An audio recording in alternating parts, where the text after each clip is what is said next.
ব্যস্ত সমুদ্র ডকে দাঁড়িয়ে আছে এক অত্যাধুনিক পর্যটকবাহী জাহাজ।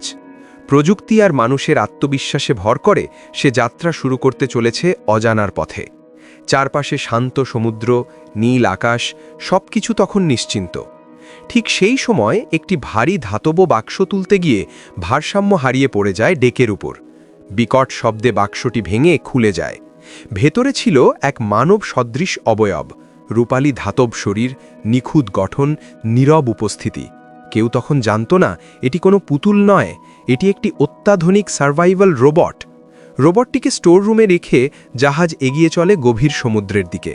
হঠাৎ নীরবতা ভেঙে রোবটটি সক্রিয় হয়। নীল আলো জ্বলে ওঠে তার শরীরে। সে সতর্ক করে বলে, আজ সন্ধ্যায় আসছে এক ভয়াবহ ঝড়। কিন্তু শান্ত সমুদ্র দেখে মানুষ তা বিশ্বাস করে না।